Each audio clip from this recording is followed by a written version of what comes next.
Помнишь, как все начиналось?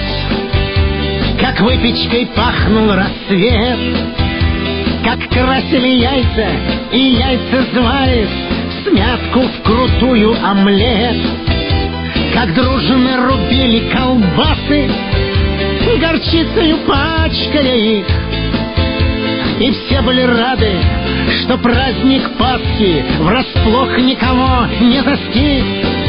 Я пью до дна за хлеб и яйца,